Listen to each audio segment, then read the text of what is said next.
Voltamos a apresentar aqui o programa em defesa do consumidor na sua TV Litoral, canal 12, transmitido pela SAT TV a cabo.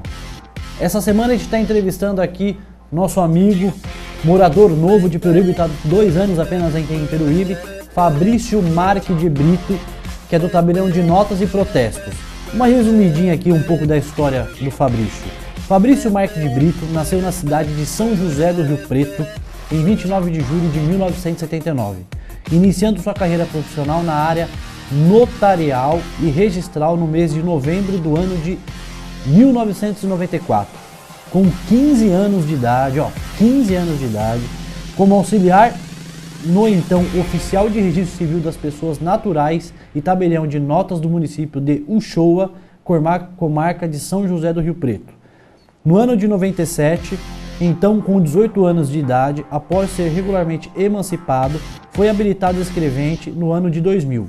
Com 20 anos de idade, foi nomeado oficial e tabelião substituto, tendo exercido a função naquela serventia até o mês de junho de 2003. Fabrício se formou em bacharel em Direito no ano de 2002 pela Universidade do Noroeste Paulista, no Norte, em São José do Rio Preto. Tá? Esse é um pouco aí da história do nosso entrevistado dessa semana, Fabrício Marques de Brito, que é morador novo aqui da nossa cidade, apenas 2 anos aqui em Peruíbe. Agora nesse segundo bloco, Fabrício, a gente vai falar sobre separação e divórcio. Você que separou da mulher, você que separou do marido e está na briga aí, hoje nós vamos ajudar você. Inventário e partilha de bens e informações gerais, agora a gente vai falar no segundo bloco. Fabrício, como que eu faço, no caso, para me separar e restabelecer a sociedade conjugal e ou divorciar? Tá. O divórcio, separação ou restabelecimento da sociedade conjugal, ele poderá sempre ser feito na esfera judicial, feito em qualquer situação. E pode ser feito também, em alguns casos, no cartório de notas. E quais são esses casos? Quando há consentimento das partes, quando o divórcio, a separação seja de forma consensual. Fazendo um gancho aí, a forma consensual é aquela separação de forma pacífica. Pacífica. Agora aquela separação que os maridos brigam litigiosa na justiça, só na forma judicial. Tá? Então pode-se fazer o divórcio, a separação, o estabelecimento em cartório, quando o casal não possua filhos menores ou filhos incapazes, e seja de forma consensual. Aí o cartório pode proceder à lavratura do ato de separação ou divórcio. Responde uma pergunta aqui pra gente. Alguma pessoa que está acompanhando aí o nosso programa e às vezes está com um problema na sua relação, né? E não é uma separação que é de consenso entre ambas as partes. Que aí, no caso, precisa de um advogado, entrar na justiça. Mas essa pessoa não tem dinheiro financeiro, meios de pagar um advogado particular, como que ele deve proceder para ter essa separação na justiça, divisão de bens?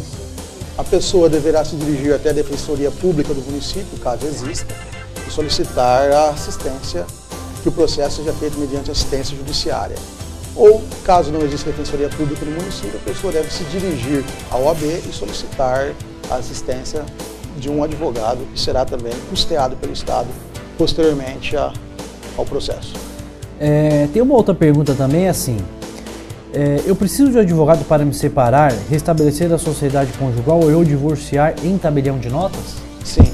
Sempre será necessário a presença de advogado acompanhando o casal nas separações, divórcios e restabelecimentos da sociedade conjugal. Mesmo que seja pacífica ou não pacífica, tem que ter a presença Sim, de qualquer forma, a presença do advogado é indispensável nesses tipos de atos. Tá. O programa em defesa do consumidor essa semana está falando de um tema muito importante de utilidade pública, tá? Que é informações de tabelião de notas e protestos. Tá? Agora a gente vai um vídeo do nosso patrocinador aqui da Online Suprimento de Informática, tá? Com tudo aí de suprimento, computador, software, tudo na área de informática, a empresa Online Suprimento de Informática tem aqui em Peruíbe. Acompanhe agora a promoção da semana da Online Suprimento de Informática.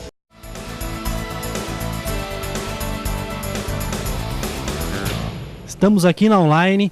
Ézio, quais os produtos e serviços que você comercializa aqui? A gente comercializa produtos de informática, toda a linha de informática, e também entramos na linha de telefonia celular, né? Comercializamos alguns aparelhos da marca Multilaser, Motorola, né? Samsung, enfim. Comercializamos toda essa parte, né, que envolve tecnologia, câmeras digitais também, né? Monitores, tablets. Ézio, qual é a promoção da semana? Promoção da semana fica por conta da sensação do momento, né? Que são as capinhas para celular, todo mundo quer, todo mundo, né?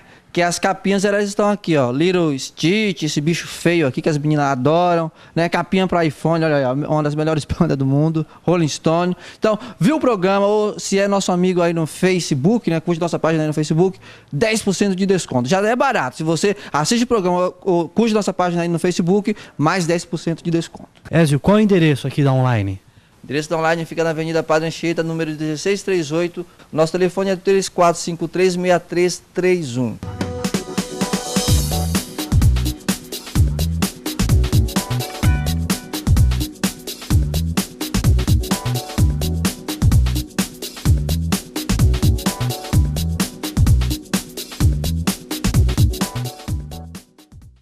Esse é o vídeo da loja Online Suprimento de Informática, que fica na Padre Anchieta, em frente ao prédio da Telefônica aqui em Peruíbe, do nosso amigo Ézio, tá? Você que viu aí a propaganda, se for lá na loja Online dizer que viu a propaganda no nosso programa, o Ézio vai dar um desconto aí bom para você, consumidor aqui de Peruíbe, em especial telespectador aqui do programa Em Defesa do Consumidor. Fabrício, tem uma outra pergunta, é assim: eu preciso de um advogado para fazer inventário e partilha de bens em tabelião de notas? Sim, é necessário também a presença nesses atos de advogado. Para a pessoa ir até ele tem... Para proceder à lavratura dos atos de inventário e partilha, é indispensável a presença do advogado. E no caso também, se a pessoa não tiver condição de custear um advogado, é a mesma orientação? A mesma orientação, defensoria pública ou comparecimento no OAB e solicite a assistência de um advogado. Tá. Essas perguntas aqui a gente respondeu bem rápido aqui, porque o Fabrício aqui já é craque no negócio, então já responde rapidinho. E para você que está acompanhando aqui e quer participar do nosso programa, envie um e-mail para tamerjunior@gmail.com ou envie um SMS para o celular que está aparecendo aqui no vídeo, tá? O Programa em Defesa do Consumidor, ele é um oferecimento da Rede Crio de Supermercado e Compre Fácil. E também agora a Interlive.com Informática, a maior rede autorizada das maiores marcas de notebook, tá? Tem uma pergunta aqui, Fabrício, que é assim: o falecido deixou o companheiro ou a companheira, pode ser feito inventário em tabelião de nota? No caso aqui, faleceu e deixou a esposa, né? Deixou um companheiro, né? Isso, deixou um companheiro. Companheiro, não? Pode ser feito inventário em tabelião de notas? Sim, poderá ser feito inventário em tabelião de notas, tendo deixado o companheiro, mas há necessidade neste caso que, além de ter deixado o companheiro, o falecido tenha deixado herdeiros, e os herdeiros concordem com esse inventário e reconheçam a situação de união estável vivida entre o falecido e a companheira que irá comparecer no inventário. Entendi. Aí no caso tem que ter assinatura dos filhos. Tem que ter assinatura dos herdeiros, concordando e reconhecendo essa situação de união estável existente entre o falecido e a... E agora deixa eu te fazer um gancho nessa pergunta aí. Se de repente aconteceu uma situação dessa de falecimento e um dos herdeiros, uma parte assina, a outra não, então isso não vai ter um sucesso. Aí neste caso, não está havendo um consenso entre as partes, então o inventário deverá ser feito na esfera judicial. Aí não pode ser feito no tabelião de notas.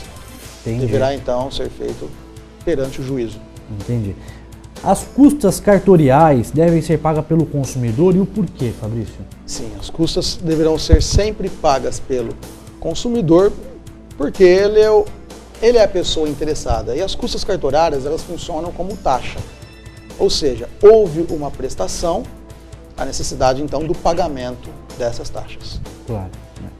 Para você que está acompanhando e tem alguma dúvida nessa área e queira participar ou tirar sua dúvida aqui do nosso programa, envie um e-mail aqui para mim no e-mail tamerjunior@gmail.com ou envie um SMS para o celular que está aparecendo aqui no vídeo, que a gente vai responder para você aí, telespectador do nosso programa.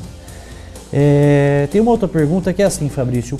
Tamer, só voltando em relação aí à separação e inventário, em relação a custas cartorárias, caso as pessoas não tenham condição de arcar com as despesas da escritura de inventário, separação, divórcio, partilha, elas poderão então solicitar a gratuidade desses atos. Existe essa previsão legal na qual a pessoa pode solicitar ao cartório então que isente separações, divórcios e inventários, caso não tenha condição de arcar com esses custos.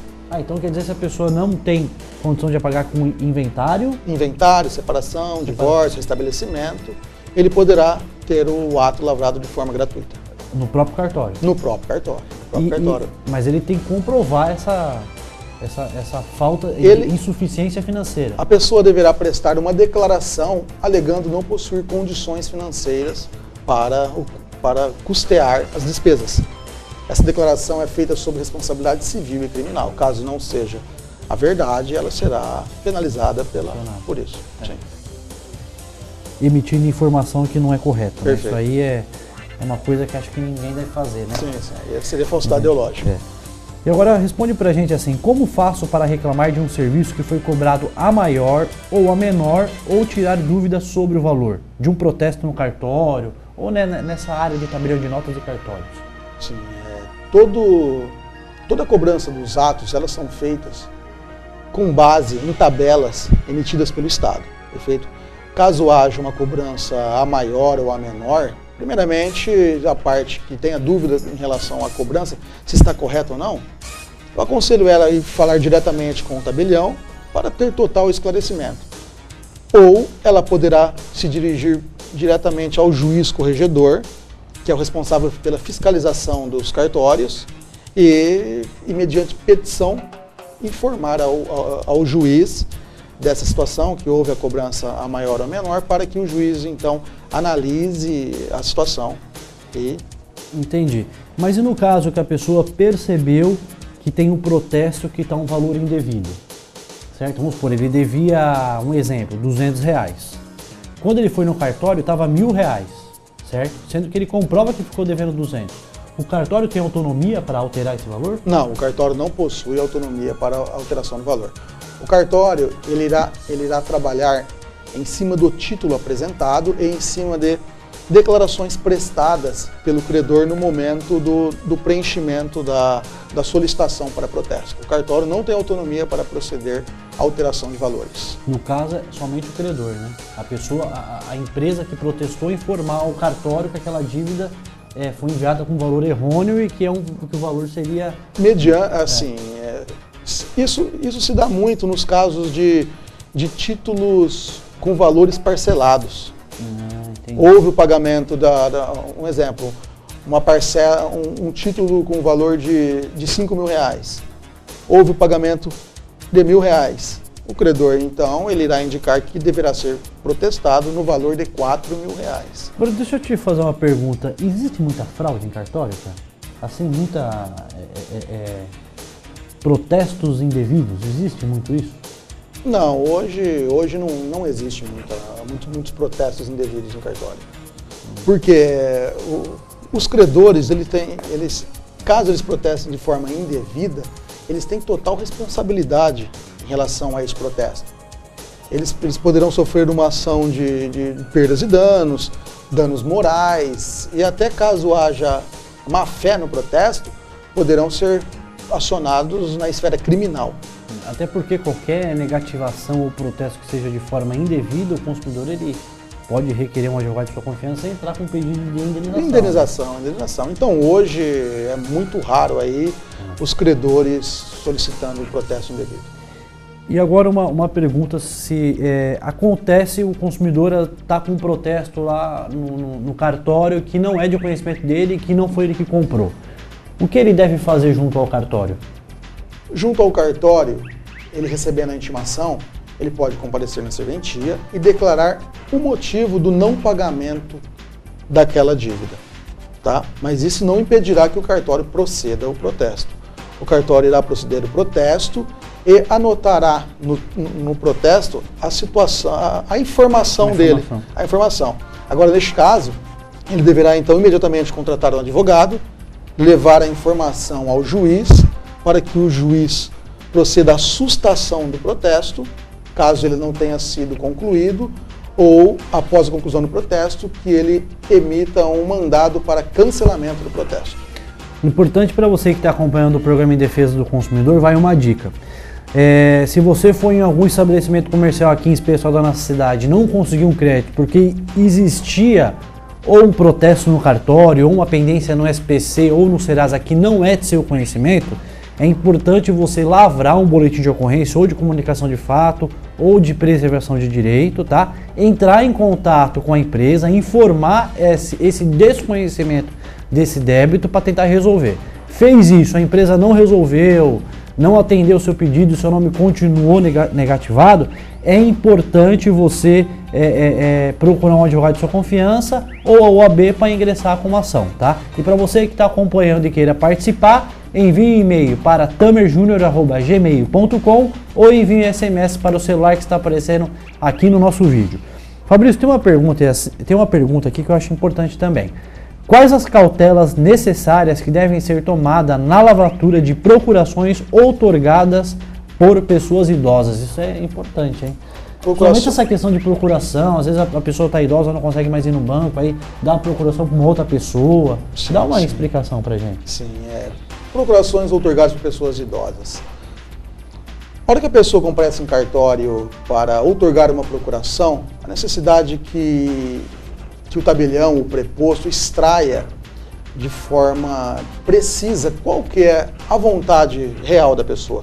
Porque existem muitos casos que a pessoa chega no cartório e solicita, olha, eu quero lavrar uma procuração com amplos e ilimitados poderes, tá? Para gerir e administrar todos os atos da vida. Isso praticamente não existe, porque a procuração ela tem que ser específica.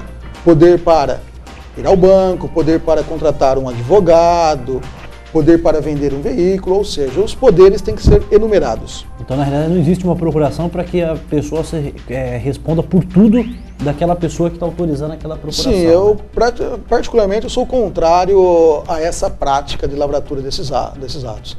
Embora existem cartórios aí que lavram procurações para várias situações, para amplos, gerais e ilimitados poderes.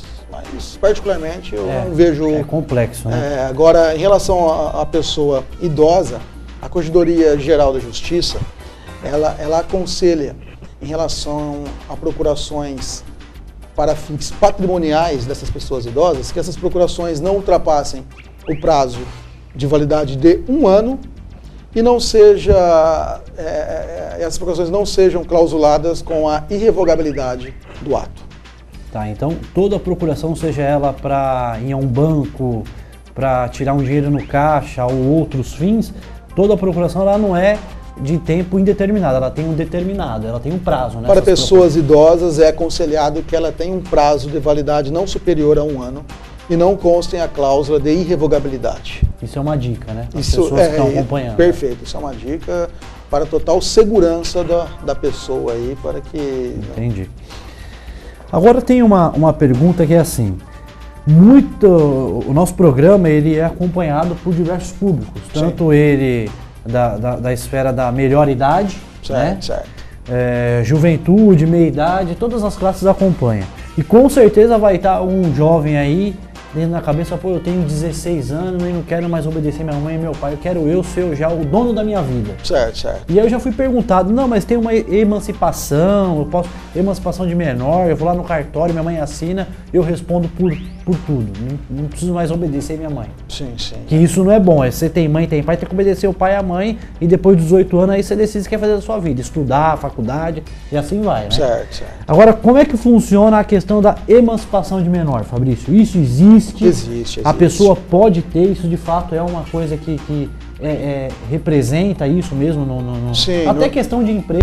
Uma vez teve uma questão de uma pessoa que queria um emprego, só que era de menor. Certo. E olha, a gente não pode contratar porque ele é de menor, mas se tiver uma emancipação, ele pode ser contratado. Tá. Como é que funciona tudo isso aí? A emancipação, nesse caso específico, a emancipação feita em cartório, ela poderá ser feita mediante o comparecimento dos pais, pai e mãe, e do menor. É lavrado uma escritura de emancipação desde que o menor tenha 16 anos completos. perfeito? É lavrada uma escritura no qual o pai e a mãe desse menor verifica a capacidade do filho em gerir e administrar a sua própria vida. É feita então uma escritura nesses termos e posteriormente para efeito constitutivo deste ato, esta escritura deverá ser levada a registro no registro de imóveis, no registro civil, deverá ser registrada no livro E e registro civil de domicílio do menor. Exemplo, menor domiciliado aqui em Peruíbe deverá ser encaminhado ao registro civil aqui de Peruíbe para ser registrado no livro E. Desde que tenha a anuência do pai e da mãe, né? A necessidade da autorização do pai e da mãe. E no caso, da outorga, né, do pai e da mãe. E no caso, quando o pai e a mãe já é falecido? Aí é os avós que respondem? Aí faleceu o pai e a mãe, é necessidade que seja nomeado um tutor. Uma vez nomeado esse tutor ele pode solicitar a emancipação, mas não em cartório, somente através da esfera judicial. O tutor não pode emancipar o menor, o tutelado, em cartório, somente mediante sentença do juiz. Legal. E para você que está acompanhando e queira participar do nosso programa, envie um e-mail para tamerjunior@gmail.com ou envie um SMS para o celular que está aparecendo aqui no vídeo. Nós vamos a um pequeno intervalo comercial, não mude de canal, aproveita aí para conhecer os parceiros e as promoções aqui da nossa TV, tá? E no terceiro bloco e último, voltamos aqui com mais informações aqui com o Fabrício, do Tabelião de Notas e Cartórios daqui da região. Já voltamos.